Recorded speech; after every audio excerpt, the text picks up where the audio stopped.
everyone. Welcome or welcome back to the Dan Nessel Show. I am your host, Dan Nessel. You know, I was thinking recently about the past year and started to kind of wax a little philosophical about history and reminiscence and stuff like that. And I got to thinking about the very first podcast I did way back in June of 2020, a time we all like to forget. But my first podcast, the title was Shiteration. And my second podcast was the first time I ventured to have somebody sitting across from me, well, at least virtually across from me, across with a mic, to talk about shiteration. Now, I didn't want to ever really talk about shiteration again, to be honest with you, because it's kind of a silly word and a little gimmicky, but here I am saying it not only like 3 or 4 times already so far, because what we're going to do today, folks, is an abject lesson in what happens when you start and you know that you are shit, and then a year later, how good you are. Now, I may be giving myself a little too much credit because we all have a lot more improvement to do. We have a lot more, we're constantly improving, constantly changing. But the reason that I wanted to bring that up today is because it is the very first time here on the Dan Nessel Show that I have a recidivist.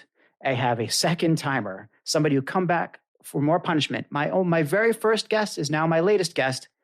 Please welcome, everybody, my friend, organizational development and behavior expert, coach, and now host of the Humans at Work podcast, the one, the only, from Japan, Michael Glazer. Michael. Hey, Dan. How you doing, buddy? Great. Happy to be here. Thanks for having me back. No, I'm so glad you're back. And, I feel like you're never gone because we talk so much in the interim between episodes and everything, being friends and being tight as we are. But I thought it was really appropriate to kind of think about this whole concept of starting something when it's not good, when it's crap, to shiterate, knowing that you're going to get better at it. And, kind of comparing a little bit of our very first adventure together on the mic and comparing it to now. Now, of course, we could do that in this episode and stuff. I invite my listeners to, after you listen to this episode, to go back only for a few minutes and listen to that episode number 2. I'm not. Well, why not the whole thing? Why not the whole thing? Well, if you want to get some serious wisdom and some really great Michael Glazer knowledge, you definitely listen to the whole thing. But it's interesting how much we change, how comfort can breed either complacency or can breed I suppose, a very pleasant and nice listening environment. I don't know. Michael, what did you think about that? For me, the question that comes up is what's changed for you podcast-wise since episode 2? Already turning the tables on me, Michael. Thank you. That's one of the things I think that's changed, actually, is a little comfort behind the mic and making, having a better idea of how conversation flows, and even though I tend to be a little less structured in my podcasts, it's one of the things that makes me me. I've become very comfortable in that aspect of my show, but I've also learned quite a bit about, how to, I guess, listen for the cues and steer conversations in ways that I really want them to go. I mean, it's not to say that I'm always in control of the situation, because that's part of the fun too. I'm not. But I definitely think that the art of conversation is an art that is certainly, I've gotten much better at painting that painting, if you know what I mean, over the past year or so. And I like to, at least I think I do. And that's one of the things. And the other thing, of course, is gear. I have a better mic. I've got better headphones. I'm looking at you through a better video situation. Got a better camera. I'm using better software. So better all along. So, there's the actual mechanics of it that have gotten better. And then there's the kind of philosophical, method that I think is also improved. What would you say? Well, I'll say, thanks to you, I also have a better mic now. So there you go. Because That's one. Because you have a better mic because of me. Therefore, I've become an influencer as well. So I'm going to chalk. You have. And I enjoy being influenced. An influencer by you, so of one. Thanks for that. Well, you said 2 things, and I'm just busting at the seams with curiosity here. Hit me. The first one is you mentioned the art of art of conversation. So and I'm asking for my own benefit, what's one thing about the art of conversation that you've found valuable that's different now than it was 50 whatever episodes ago? There's a lot of things, I think, if I was really going to sit down and think it through, and maybe I could come up with a list. But Yeah, but just for a friend, just one. Oh, no, just one. I'd say, don't be afraid of the pause, right? Don't be afraid to kind of take a breath, think it through, and then talk. I mean, this is a point that is not for podcasting. It's for normal, conversations between humans, right? But if you're truly listening and you want to have a response that is going to add to the conversation rather than just parrot or kind of, I don't know, there's a great Japanese word, muriari, right? Force the conversation in a certain direction. I think taking that pause, listening more, is a very important habit and skill, I think, to develop as you do these certainly one-on-one conversations, but in the podcasting, that's one. That's a good one. Yeah, but you're good at that. I've always felt that. Thanks. Well, I mean, I've always felt that you always leave the opening, right? And that's part of the pause, right? You leave the opening, and when you're talking with your friends, if your friends are truly there to listen to you and to hear what you have to say, they're going to always leave that opening. And you want to reciprocate as much as possible, of course. But I think that's one of the main things is the opening. One of the things that I haven't necessarily gotten better at is the filler words like the ums, ahs, et cetera. Right? Yeah. But I don't really care. I've decided. The funny thing is that in Japanese, one of our listening sounds, as you know, right, is mm. And I find myself doing that even on the podcast when I'm speaking. Well, all of my podcasts are in English. I mean, I only have a handful of them out so far. But I've realized that it doesn't sound quite as good in an English language conversation as it does in a Japanese conversation that I have. I've become much more aware of that habit, just to mention one, from doing this than I would have been otherwise. When you're recording things, especially when you play back later, but when you're recording things, you definitely pick up on things that you never knew that you did, and you do all the time. That's one of them. That is one. At a certain, I think I say the word 1,000 times in a podcast sometimes. And I, like I said, at first I started off thinking I need to kind of fix that. But and look, and I've done this a few times before. If I think very deliberately and I take my time with my answers or with my questions, those and ums and ahs, they do disappear. So we get a little bit of both worlds. But I think I'd rather be natural and conversational than not. Yeah. It's my thing. I'm all for natural. Yeah. Well, speaking of natural, though, because here we are having a natural conversation and hopefully in a very unnatural way with headphones on and looking at each other through the miracles of modern technology. I mean, our listeners are not going to see this, of course. It's audio only, but there's something really unnatural about this whole situation, right, that we're in. And we've taken that unnaturalness, or if that's the right word, we've taken that feeling over the past year, and we, meaning humanity, people, have taken that feeling and taken that kind of this situation that we're in and processed it in any number of ways, right? I mean, for me, it started off and I processed it one way and ended up with a podcast and ended up changing jobs and ended up just doing a whole lot of different things than I had thought in at the beginning of 2020. For you, you clearly eventually got to close to the same place with the podcast, but I'm sure that things have been a lot different for you. So since the last time we had this podcast really together, how have you kind of seen that change happen? How have you taken that sort of weirdness and that unnaturalness around us and what have you done with it? You're talking about working over Zoom or one of those tools versus doing things face to face? Yeah, take your pick, because it's all unnatural, right? I mean, it's everything about it is maybe that's a question to ask. Is it unnatural? Do you think it is unnatural? Until this moment, I never asked myself the question, is this natural or unnatural? Yeah. I suppose I just accepted it as this is the reality in the moment. And what's my choice about how I'll be with this reality? And kind of went from there. It's a good way of approaching it, for sure. And to be honest with you, I've never really thought of what we're doing as unnatural until I start to kind of layer it down and go, you know what, this is kind of not really like normal. And, it hasn't been a topic that's come up before. So here we are in this world, and, we're interacting through a screen. In some ways, I think that renders us as, maybe in an uncharitable way, as just nothing more than TV characters who are not exactly necessarily real to the person on the other side, right? Well, let me ask you this. Let's put that to the test for a moment. For you and I, right? Yeah. You and me, we've known each other for a long time. 20 years, my so there's friend. some context there. Mm-hmm. Yeah, that's amazing.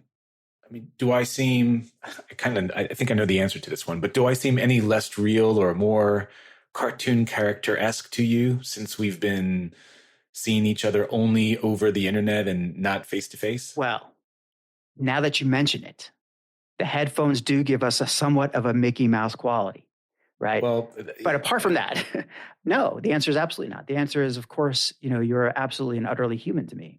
For real. But we have that base, right? We have that core relationship that was developed over many years, many face-to-face interactions. So I don't know if this is the right control group necessarily for that thought experiment. How about for people who, you changed jobs, yep. So I'm assuming you've met new people you haven't met before, mm-hmm. and you've only met them online. So does that dynamic happen for you with new people you meet? So that's the thing. And that's kind of where what I was getting to here is that I don't know exactly, right? But there are times where I feel okay. So just to back up a second, by the time this podcast comes out, it'll already be like June, or it might even be August, actually, if I look at when I look at my list, right? I have a pretty decent pipeline, but we are recording today here in April. And as of April, I've been in a new role for almost 2 months. I've never met anybody in the company in person, right? Not in the US. And at first, it was exciting and interesting. It's still interesting and exciting, but at first it was really like, okay, everybody's doing this Zoom thing all the time. I've been doing it for a year or for more now with my previous employer, but I knew all those people before. But here I am, new people, right? And initially, it was a shared experience in its own way. So yes, I didn't meet these people in person, but guess what? They hadn't met me either. And there are other people around in the company who were in the same boat. And that includes some of our senior leaders. But after a little while of kind of reflecting on it, I realized that I am building relationships, but I believe I'm building them in a much slower way. Like those moments of offline candor of, hey, let's take a walk around the block and kind of, tell me what's up. Those coffee shop confessions, those after work drinks or dinners don't happen, right? So those moments are accelerators for relationships, right? Or maybe they're not accelerators, they're just like normal ways that relationships develop, right? But here we are where we don't have that. So it's dawned on me. I'm not sure I agree with that. Okay, good. Tell me more. My experience has been that if we want them, if we value them, how we create them is just different mm-hmm. from the way we used to do it before the pandemic. Mm-hmm. Before the pandemic, I could walk across the hall or walk over to wherever your office is and say, hey, Dan, let's go get. Yep. Not that we ever worked in the same company, but if we had, let's go get a cup of coffee. Let's lunch together. So the barrier to doing that it's pretty low. All you have to, I just have to know where you are, and then I can ask. True. I think the same thing is possible. Mm-hmm. I think there's an element of creativity. I connected with a former client the other week, and when we were texting back and forth about when to meet, she said, "Let's meet. I'm really excited to talk to you because it's been a stretch since we talked last. But promise me we're not going to do it on Zoom." She said, "Nothing against Zoom, but it would be great if I could schedule this while I could walk in the park near my house while we do this." And I thought, wow, that's kind of a cool idea. I hadn't thought of that. So we decided to talk by phone and, stroll through the park. Mm-hmm. She's in Australia now. Yeah. I'm up here in Japan. Yep. But it was great. I imagined her walking through a park. Hopefully she imagined me doing the same, being where I was. So, I think we can do it. And the other thing that I hear a lot from people is they're just so busy with so many things. And I think it's easy to put the relationship maintenance or the relationship building activities to the side because especially I think Westerners are so focused on task, getting things done. So, just to come back to the original point, I'm not sure we don't have that option. I just think it takes a little bit more intentionality and a little bit of creativity to make it happen. So I agree with you, of course, on those points. Where I was going before was that the kind of the depth of the relationship that you develop, right? It takes a lot more work to get to that depth, Yeah. perhaps. Or, you know, and context is everything. Okay. Let's back up a little bit and say that context does count here. So in my situation, it's a new job. Mm. Everybody else knows each other, right? Or at least many of them do. They know each other. They have shared experiences. They've been through this whole thing this last year. Yeah. I haven't with them. So I don't have that shared experience. And that's okay because we hire people all the time and people are in and out of jobs and family. It's the way it happens, right? That's life. But when you have now is different or more challenging maybe than in the past because to break that barrier of trust or achieve that that trust level, it does. I think it takes a lot more intent, a lot more kind of intentful. Is that a word? It is now. Action, activity. But it's also a kind of mindset thing because one of the things that dawned on me, and I was this is where I was going before you brought up your points, which again I agree with, but that I was thinking about it, that I've seen everybody as on a screen, right? And this is that whole two-dimensional, I'm not going to say cartoon characters, not that, but I've seen them on a screen, not in person. I don't know how tall anybody is, for example, right? It's just like the simplest thing in the world. It's like such a minor detail. I don't know how tall that person is. I don't know what color their eyes are necessarily because either they're wearing glasses and maybe this person is using a low res camera all the time and they're a little fuzzy. I don't know. Who knows, right? There's like these little parts of the person that are mysterious. Now, on the one hand, this is a tremendous opportunity to really get to know somebody for who they are rather than any of the physical characteristics that you see about them, right? On the other hand, it takes away some context that sometimes, helps with building relationships. Now, because of Zoom and because of the or whatever whatever platform you're using, you still do get visual cues. They're just a little different. You have to learn that.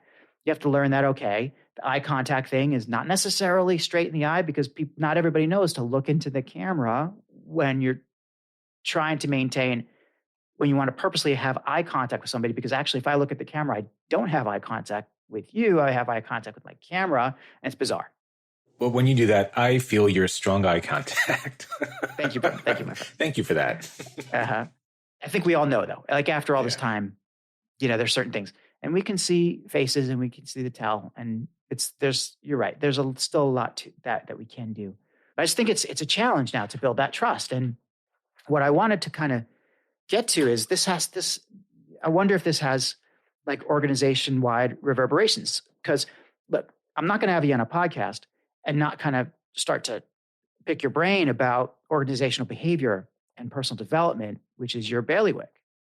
So when we think about what's been happening over the past year, I would imagine that in your experience, you've seen from a maybe a different angle, this kind of adaptation that has to happen, or the way that organizations have had to change and evolve. So I was just wondering what you're seeing, and do you think there's been there's been a lot of change? Do you think it's overrated? Do you think it's real?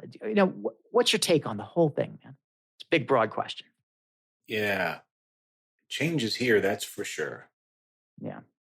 It's a broad question, and I just hesitate to give a blanket answer because I think it's one of those things where, your mileage varies.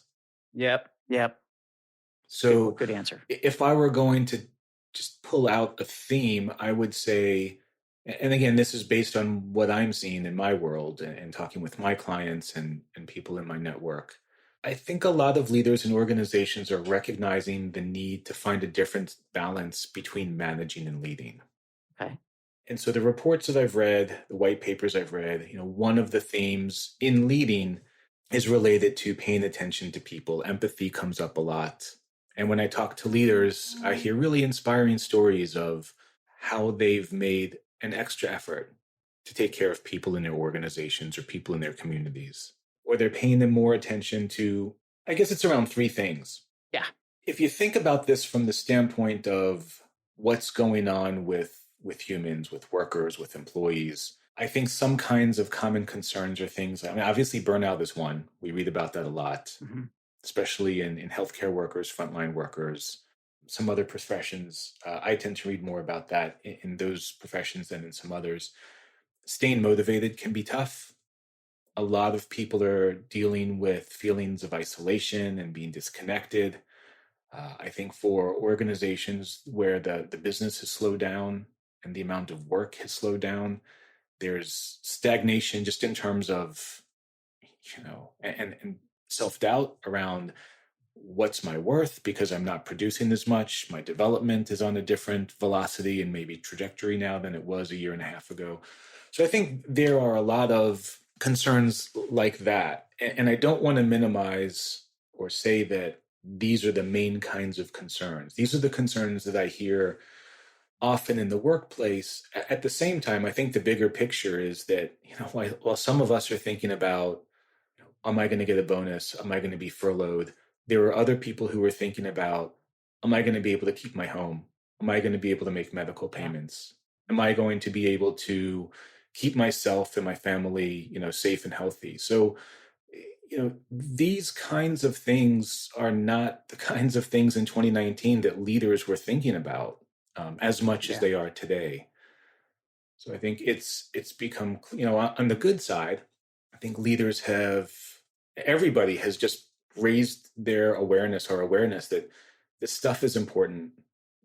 It really is worthy of more of our attention. And I think a lot of people are trying their best to provide answers, to provide what's necessary. So there's that balance, coming back to, as a leader, I need to manage. I also need to lead.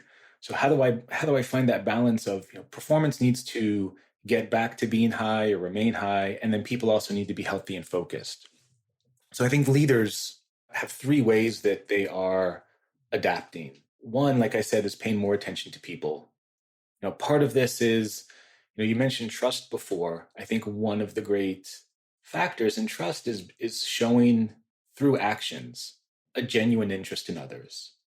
And a component of that is also recognizing and responding to individual differences and needs, asking for feedback more often, and being intentional, making sure that and this is, I think, where you're strong, Dan, is being clear in communication, being intentional and present. So I think that's one area. Another area is helping people feel connected. I mean, you mentioned before, like it's hard to build trust. It's hard to go deep when you're meeting new people. And yeah, sure, it can be. And if people are expressing that, to me, what it says is there is a need, a desire to have that in work relationships. So as a leader, the question is, how can I help people get that? And so being cognizant of how much trust, have I earned, up until now, this week, today. And it could be even little things. You mentioned technology as a barrier. So if technology is a barrier that's interfering with trust, how can we help people use the technology in a way that makes it easier to build trust? And to make time for the relationship maintenance conversations, making times. This is one that I've found, for me is I often have to remind myself, oh yeah, I didn't do this, is celebrating wins, celebrating victories. So that's the second one. And then the third, and again, this is something that I hear fairly common from managers, especially newer managers, is focusing on results more than activity without losing sight of development. So a simple example here is, a manager would say, well, I can't see what people are doing. I don't want to micromanage, but I also need to know that the work's getting done. And I think this is about that switch from, it's a great insight into an area where they can develop their leadership skills. When I can physically see what's going on, I can get the information I need to support my team. But when I can't see what's going on, things suddenly become more difficult. So there's some skills there that they might build. Part of this might be goal setting. I think a lot of it has to do with our level of skill in delegation, and then being able to coach people. Yeah, whether you're coaching for performance or development or maybe even career, I think coaching skills are really important these days.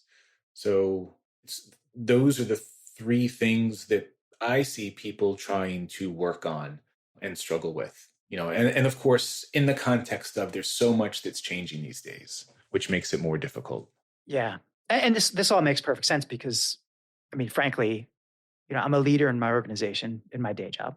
And these are the things that I absolutely deal with and sometimes struggle with. Sometimes I feel like I do well with parts of and some and not the others. And it varies person to person. Yeah. And all of this is changing on a day-to-day basis as I get more comfortable within the business that I'm in, because I'm still new to it right now as of the time of this recording. But as I get more comfort with what the company does and with what's going on around me, as I understand my team, their strengths, and what they are capable of, that gives me the context I need, and I am a context hungry person. I've learned that about myself as well. I think I've always known that, but I need context in order to really feel comfortable making a decision, right? Sometimes you don't have it, right? So sometimes you have to, I think that's one of the things you learn as you get older is, look, sometimes, buddy, the context isn't there. You just have to make the choice. Yeah. So that's a gap that as long as I'm aware of it, I can deal, but I do know that, given all things being equal, I prefer a little context in my tea. Thank you very much. What kind of context are you talking about? Information. I mean, just the general information that surrounds the thing, but isn't necessarily the thing. And the more I have it, the better. The extreme kind of negative result of that is analysis paralysis, right? Where you want more and more context and you're not happy to make a decision until you get the context that you need. Yeah.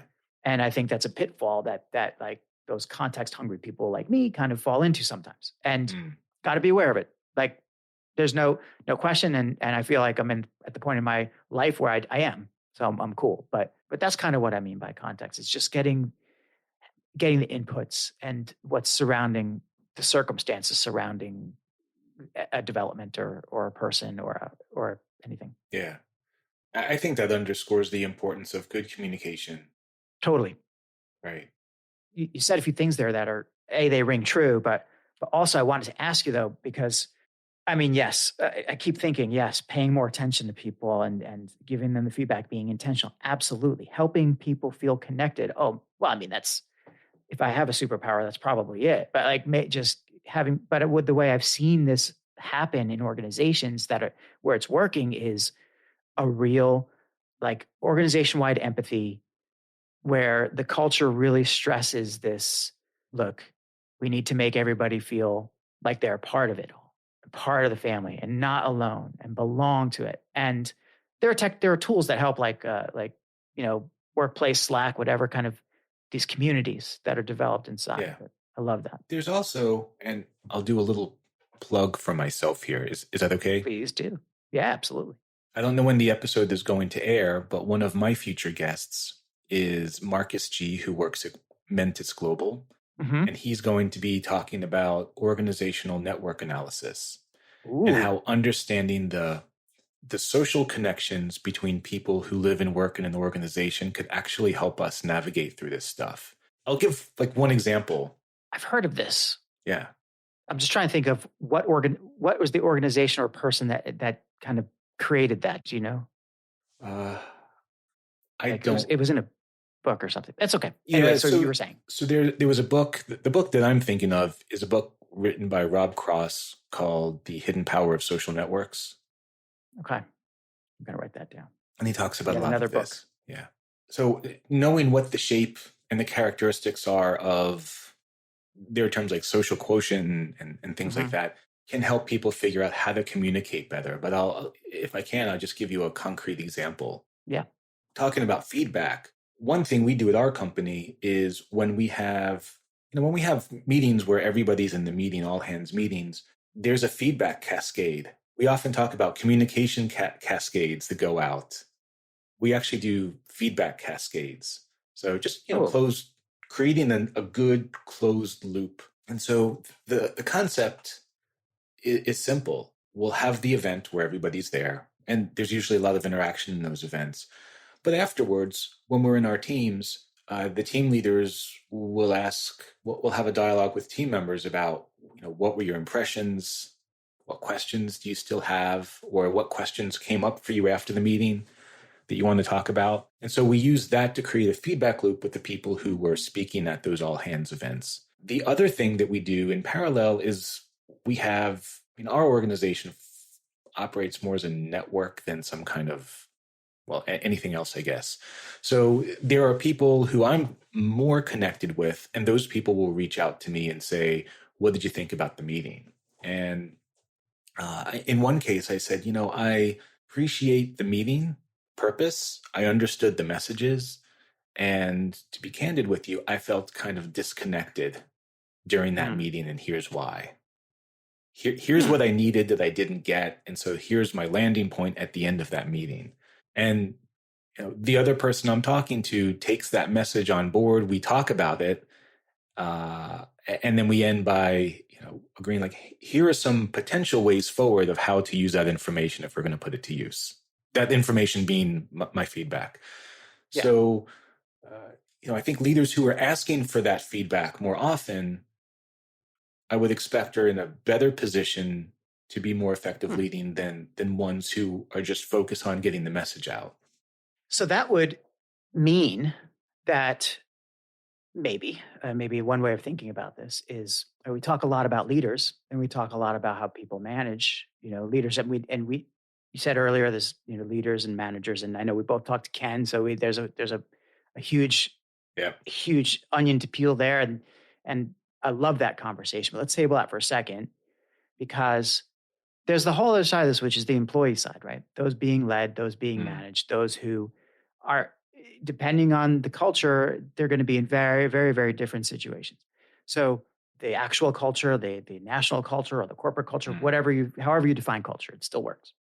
So it would seem to me that if there's, if leaders are helping people feel more connected, or are focusing on the results more than activity, or doing the right things, basically, that, for lack of a better word, empower the employee, right? And I'm trying to get away from that word. I think more like give the employee what they need to own their job, whether that's empowerment or not. I guess that is empowerment in some ways, but it implies that the employee doesn't have the agency to do it themselves, that they, that I think that there's two forces working here, right? But in all of that, the employees have a responsibility as well, don't they? I mean, yeah. How should employees, first of all, are employees starting, getting it, do you think? And what do they need to do on their end, especially if their manager or their leader isn't necessarily cutting the mustard? Well, what I'm about to say is easy to say and not so easy to do in every case. Yeah. Speaking up is one of the best things that people can do. Speaking up assertively to tell other people, whether it's a leader or whether it's a peer or anybody else, here's what I need to do a great job right now. Can we talk about making that a reality? I think is the basic conversation. Yeah. And again, I realize it's easy to say, just speak up and say it. But for many people, it doesn't feel as simple as that. And clearly the leader or the manager, right, may not be the type of person who's going to respond to that. There are variables here, right? Clearly. It's hard. One of the difficulties in talking about this is it's kind of abstract.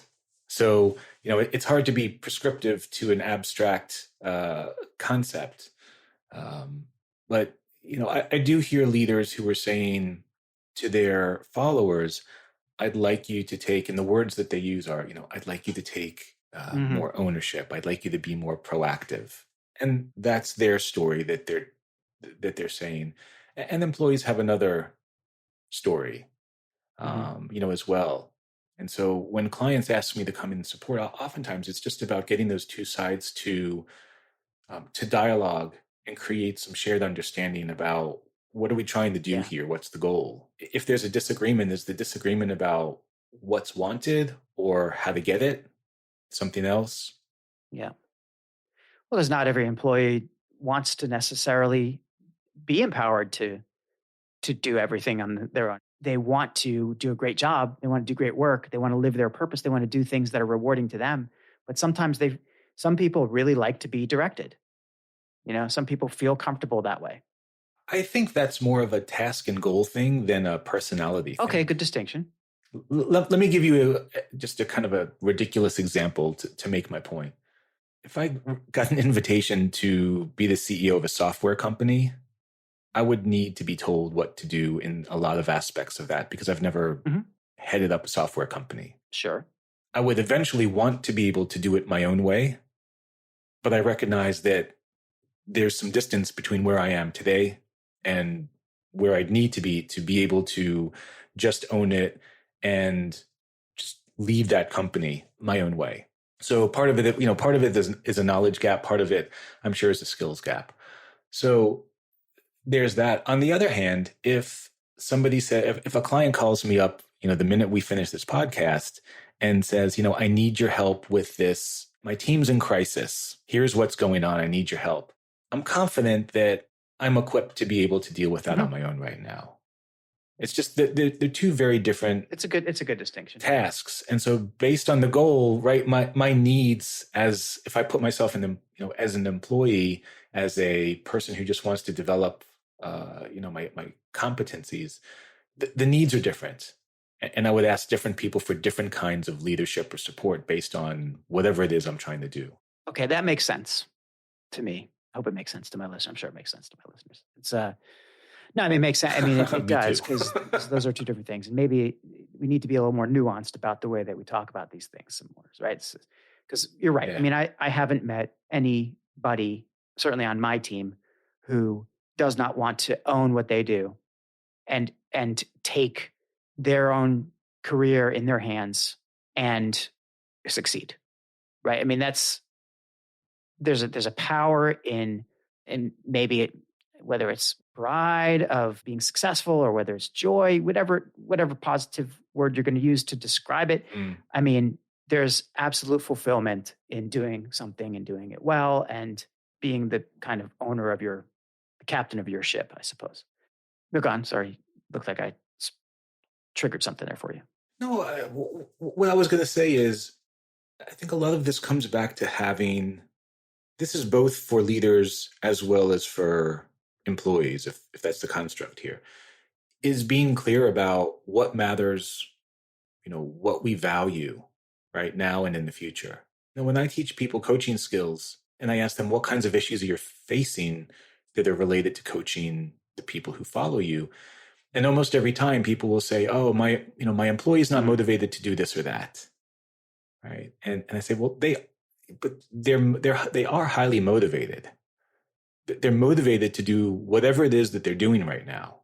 There's the possibility that the gap is that you're trying to persuade them to do a certain behavior or do things the way you think they should be done.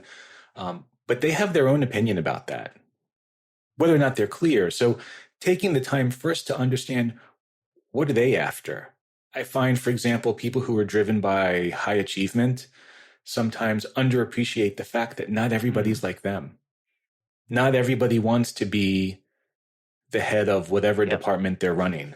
Some people want to just put food on their table. And I'm thinking of a former manager who has a Queen tribute band. Mm-hmm. And, he loves what he does. He's very good at it. But for him, his joy in life is all about music and playing music. Mm-hmm. And getting up on stage, impersonating Freddie Mercury. Yeah. And doing that. So it doesn't have anything to do about how hard he's willing to try, but I'm confident that he wouldn't take a job that would not give him the time that he needs to be able to play music, right? And perform. So I know I'm getting a little bit long-winded here, but what I'm trying to say is, going there first, making sure we're clear about what people, what matters to people, and then figuring out, well, how does that relate to, as a leader, what I need, or what the organization needs, or what the department needs in order for you to be successful. That can be a good starting point to figure out, what to do, how to partner to make it happen. It does sound quite, given the year that we've had, maybe, and given the experiences that we've been through recently, it sounds only right that we should come to a meeting of the minds at our work, at our play, wherever we are, about our common purpose and our common values, and then work toward that together. And it's better to know if you're not aligned. I mean, it really is better to know early, because that's a possibility too, right? Yeah. And we don't have to be, I'd say we're never 100% aligned. And right. That's fine. And I think there are times it's natural that we won't be aligned. Somebody's new to a role, somebody's new to a company. What's in their mind about what they want may not be in very good alignment with what's expected. True. And part of that may just simply be a factor of mutual ignorance. I don't mean that in a willful way, but just we don't know enough yet, right? Going back to your context point. So what's important is to talk. What do you want out of your career at your current company? What do you want over the next year? What's important to you? Where would you like to go? Where do you see yourself? What's invigorating for you at work? What do you want more of? When I was working in the previous company, a lot of people said it wasn't the what, it was the who. I want the chance to work with fascinating people. I want the chance to work with the best people in my industry who do this thing. Yeah. Well, that was a huge insight. And we realized as an HR team that, okay, this has an implication for the people agenda here. We need to really think through this thing. Yeah. Nice big employer brand piece happening there. And I'm sensing, recruitment and such. Yeah. It just seems to be that that's sort of where I think everybody's landing now, is this more holistic, I don't know, but more attuned to their own sense of what they want out of life at the moment, let's say, because that changes over time. I mean, maybe your ultimate life purpose doesn't change all that much, but what you want now changes based on your circumstances. Like you said, maybe now is the time I just want to put food on the table. Maybe now is the time that I really want to buckle down and save money for my kids for college. Maybe, whatever. You have different, time-based goals. Yeah. Yeah. But the whole kind of craptastic year that we've had with COVID, and now hopefully coming out of it a little bit more. I know that Japan's at a little different place than the US is right now, but by the time this airs, we hope that it's a little more copacetic everywhere, but could go the other direction. The fact is we just don't know. There's a lot of uncertainty, a lot of ambiguity. And this living with uncertainty and ambiguity, I think, has a lot to do with the burnout that you mentioned, you referred to earlier.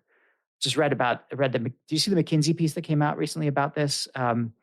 Where, just looking ahead to returning to the office, this possibility of returning to the office. Yeah. Pretty much nobody thinks that there's going to be a full return to the office, at least here in the US, right? Like, that's what I've been reading too. Nobody believes that that's going to ever happen again. They believe, or they hope, that the return to the office is at my kind of on demand, almost. Like, I will go to the office when I want to and when I need to. So it's like, it's more as a service that's being offered rather than as a requirement, right? For some companies, others have said, we expect everybody to return to the office by a certain date, right? Well, exactly. But in the minds of a lot of the employees that are out there, regardless of which company they're working for, according to these surveys, right, that a lot of employees are thinking, man, I want to stay remote at least 3 days a week, right? Like, I'm up for a hybrid, and hybrid seems to be the way that people really want. They do want to get back and socialize and meet and hang out with people. They want that to happen because they recognize this. And they miss their friends and their colleagues. It's fundamentally what it is. But the productivity gains, the independence gains, the autonomy that people have, any number of the benefits of working remotely, it's taken a while to sink in, but a lot of people are really kind of into it, and they don't want to sacrifice that now. And they've proven to their, at least, to their to their minds and to their leaders' satisfaction in many cases that, yeah, you know what? They have been doing the work. They have, like, we had record sales in the past year where everybody was remote, records. So what does that say? So it says that people live for the purpose. They live for the company. They do. Well, they don't live for the, but they do their job and they do their work and they want to succeed. Doesn't matter where they're sitting necessarily, depending on the job. So anyway, this whole thing about burnout is a lot of it's caused by ambiguity and the fact that people don't really know that, okay, when the office opens, am I going to be required to go back? Or is there a policy? What's the deal? Does everybody have to be vaccinated? What happens if a guy next to me is not vaccinated? Oh my God, head exploding, anxiety, and it weighs on you, right? So they're saying that's a main cause of this burnout thing. But I just think employees have gotten wiser. I think people have gotten really smart over this last year in many ways about, or maybe self-aware might be the better word, like just learning more about how far they can go, how much they can achieve, and what they need to make that happen. I think those conversations that they're going to have with their leaders are going to be far more fruitful after we get out of this than they would have been before. It's my theory. I don't know. How are you seeing it develop, Michael? I'm not an expert on burnout, but I've experienced, I don't say full-on burnout before, but I've been more tired than a good night's sleep or a good weekend sleep is going to cure. So I can relate to that. What I've seen suggests that there's like two components to it, and at the risk of oversimplifying, I mean, there's the internal component. And I think an example of that would be somebody who has an unhealthy perfectionism may be more likely to drive themselves to burnout. And then there are also external factors that there are workers who can influence or control those. And I think there are a lot of workers, especially the ones who we're now calling frontline workers, where they have less options of changing their environment. The environment's coming at them full on. Yeah. And their degree to to control or influence that environment it's very limited. So I think it's a combination of what's going on inside in our inner system, as well as what's going on in our environment. Yeah. So I think it's those two things. In terms of introspection, I don't know. I have mixed feelings on this, right? Because I talk to some people who are going through meaningful introspection and they're trying to make meaningful change in their lives in positive ways. And I also talk to people who, when this comes up, the answers I get are about enjoying the fact that they can spend more time at their vacation home, working from a scenic location, right? And in the meantime, I think about, World Bank estimates that, and they say that the pandemic will put an additional like 85 to 115 million people into poverty or extreme poverty. And I think those were projections for the end of last year, right?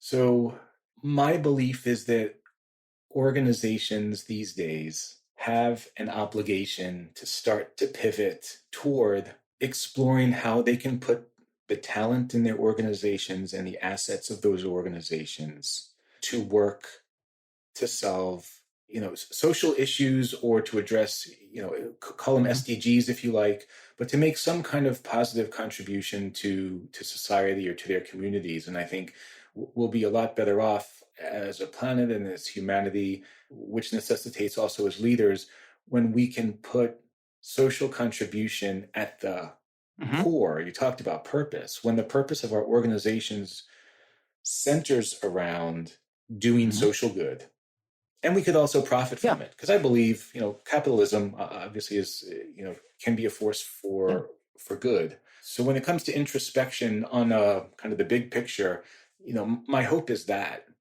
we think about how we can put what we have, what's special about people, our talents, what we care about, to work for everybody and take care of ourselves in the process. Deep thoughts, Michael Glazer. First of all, I agree with you that the dynamic has changed, certainly between the employee and the employer. and the corporation and its role in society. And, there's all kinds of debate going on about how far the corporations should go. But at the bare minimum, then we need to do good, right? At the bare minimum, corporations need to do good. And I think, by and large, they're trying, many are trying at least. And, it's just, there's plans that succeed and plans that don't. And there's varying degrees of, who's going to be around in a couple of years and who won't. And, I think social good is going to be one of those core elements that's going to determine whether or not a company's around in a few years, because, not only, and it's not a political thing, it's that people, shareholders, consumers, employees are voting with their feet, with their resumes, or their pockets, and saying, you know what, I don't think I want to buy your stuff anymore, or I don't want to work for that kind of company, for whatever the reason is, whatever the cause is. If you're not doing good, you're not going to survive. I agree with that. Yeah. I mean, that's a trend, right? Prospective employees do look at whether it's the purpose, the mission, what the company is all, what the company truly stands for, or what they perceive the company stands for. And they take that into consideration in where they want to work and who they wind up working for. I expect more people are going to make the argument that if I can fulfill my own purpose by working at company X, then company X is an attractive place for me to be. And a lot of people, that's their purpose is tied to doing good or tied to improving the world around them. So, it kind of knocks on that way. It's an interesting discussion, and certainly one that I think we're seeing bear fruit. And it's one, if there is an upside to this pandemic, I think that these conversations are far more open and visible and transparent now than they maybe ever have been. But that's another topic for another conversation. Michael, this has been just another tremendous conversation. I knew it would be, and I'd love to go back and now listen to episode 2 versus, this is going to be episode 60 something, I think. But in the X number of hours between, in the number of episodes that I've done and in the number that you've now done for your show, I think that, I think that it's going to be shocking almost to compare this conversation with our first one. Anyway, I want to say that once again, we have a lot more to talk about. So you're going to have to come back for part 3. Maybe it'll be another 50 or 60 episodes, but I definitely want you back. I love it. I'll be here for you always. Well, thank you, sir. Well, who knows? Maybe one time we're just chatting, I may just flip on the mic and not tell you about it. But anyway, no, I would never do that. No, one time, this is my hope for us. The next time you invite me back, we'll have the opportunity to actually sit in the same room. I would and just banter back and forth. I would absolutely love that. That would be the best thing ever. I wonder what it would be like to podcast with somebody in the same room. My God. Or even, I've never done that. I literally have never done that. We're talking about how, I guess this burnout situation. I mean, one of the ways that I think I've been able to stave it off is because I found my creative outlet. I found something that I really love to do. And I have found a company. Yeah. And not say my last employer was, explicitly pro or con anything with regard to my extracurricular podcasting activities. But, the things that I do on this show and the people that I talk to and the things I learn, I immediately can just take and pack into what I do in my day-to-day life. So it's in my job. So it's like, it's all connected. And I love that about what I've got going on here. Can I throw something in there? There was a really interesting article that I read in the, I think it was the Academy of Management journal. And what they said was counterintuitively, side hustles actually increase worker performance. I can totally believe that. Okay, so why do you think that is? We're talking about the podcast as a side hustle. Yeah, right? In my case, right? Okay, so why do you think that's the thing for you that works for you? Because it enhances the mission that I want for myself, which is my creativity, right? And the things that I want to achieve for myself. I want to meet fascinating people, and I want to do creative. I want to have my own content and share my own voice. I'm able to do that with the podcast, and that boosts my confidence to do similar things at work. So I don't know, it connects, right? So it's very similar to what this research said. They said there were a couple of things. One is the positive affect that comes along with doing what people really want to do. Mm-hmm. The second thing is being able to increase level of competency or the pursuit of mastery increases a level of Check. self-efficacy. Those two things together translate into positive affect that has an impact on employee performance on the job. Which, by the way, maybe this is a topic for the next time I'm back, is this concept of psychological capital, or PsyCap. Interesting. Psychological capital. Right in that down. Of which these two are components of. So long as the side hustle isn't competitive to, right, right, because that would be a conflict of interest. Yeah, and we're not talking about something like I'm just not making enough wages at work, so I have to have a part-time job at night flipping burgers. We're not talking about that. We're talking about a side pursuit that is something that you desire, you want to do for your own edification, and maybe even if you earn money at it, great. But it's something that you've created and that you're into, right? Yeah, I've done that before. Yeah, and it was therapeutic for me. Mm-hmm. Brought more joy into my life. And on reflection, after reading this article, I thought, maybe it did actually pay a dividend for me at work. Yeah, and I can believe that, and I know exactly what you're talking about. Well, it's not a secret. I don't want to seem like cryptic to people who are listening. Look, every time I talk to you, I want to dig into pizza. Pizza is like such a thing. Look, I'm from Jersey. I know pizza, or at least I thought I did. And then I met you. And look, we certainly still love our New Jersey pizza, but Michael is a gourmand and just an incredible pizza chef. If you want to know more about Michael's pizza, just Instagram Tokyo Pizza Guy. Okay. Follow Tokyo Pizza Guy on Instagram. That's Michael. He makes his own pizza at home. And it's not just like getting a boboli and just throwing some sauce on it. Michael does everything from scratch and it's fantastic. I can't even tell you.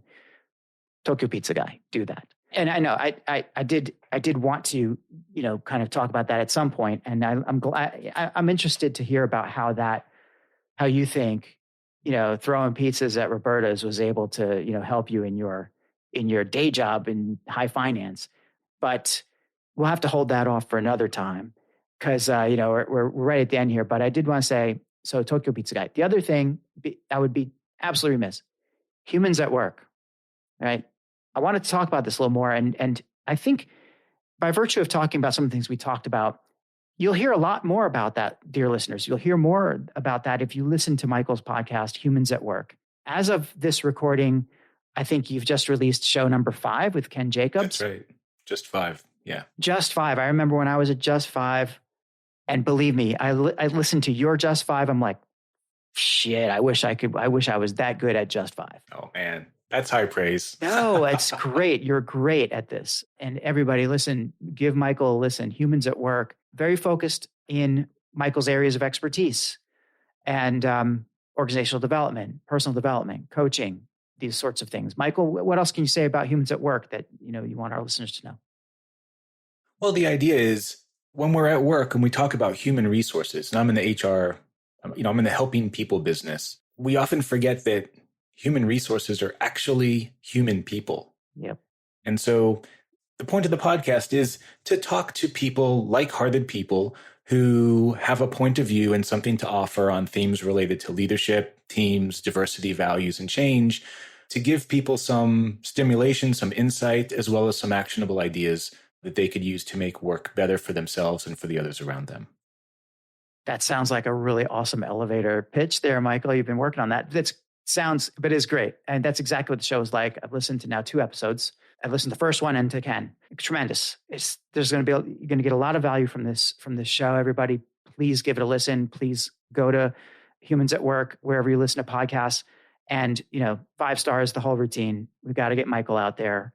And, I'm sure in no time, he will surpass my listenership. And that's fine. Like I'm much more generalist. Michael's got this real focus. It's a great show.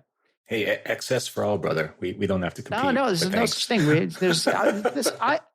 Anybody who's listened to the show who knows me knows that I believe in abundance. There's more than enough to go around. Yeah. We support each other, and therefore we both expand as a result of that support. So I'm a big believer in abundance, and I want I want this podcast and your podcast to succeed. I'm really excited about it, Michael. And I'm also excited about it because I sort of, was counseling you a little bit on the way through it, but you were, and I do want to go on record to say that your we had talked about this podcast before this became a reality, and just hearing how much fun that you have doing this and how it's played a role in where you are now versus, where you were a year ago or more than a year ago when you started this. It's been a real inspiration for me. Thank you. And it's been one of the forces that has, as we say in Japanese, pushed my back. You know the expression I'm talking about, right? Yeah, of right? course. Push my back into getting this thing started. So thank you. I'm returning the favor because I remember when I was talking about getting my own thing started, and I was like, doing this thing, I might be doing this thing, and you're like, let's do it. I'm happy to be your first guest. Let's do it. Let's make it time. Yeah. And like, it's almost like I could feel you saying, make the commitment, Dan. Do it. You're ready. Yeah. And you did. And, you helped me out tremendously, and you also pushed my back. So look, you push my back, I push yours. That's the kind of the way that we look at things here. Not rubbing, not pushing. rubbing and pushing. It's pushing. Yeah, no, not rubbing, pushing. But it is a tremendous show, Michael. The, Humans at Work. I am dead impressed with it. I think it's fantastic. I know that you're going to be a great success with it. And, I'm just, it's on my list. I want to keep listening. So everybody go to Humans at Work. Look up Michael Glazer on LinkedIn. His name will be spelled properly in the episode title here, Michael Glazer. You can also find him at his company, which is People Focus Consulting. People Focus Consulting, PFC, peoplefocusconsulting.co.jp. Nope, it's peoplefocusconsulting.com. Oh, it is peoplefocusconsulting.com. Okay. Yeah, so if you want the Japanese, peoplefocusconsulting.com. If you want to check us out in English, it's peoplefocusconsulting.com/en. Okay, well, you heard it here, folks. peoplefocusconsulting.com/en. Michael Glazer on LinkedIn. And check out the Humans at Work podcast, wherever you listen to podcasts. Michael, this has been awesome. Thank you so much. It always is. Nope, thanks for having me back. I am honored to be the first repeat guest on your show. Oh, man, I would have it no other way. Thank you so much, my brother.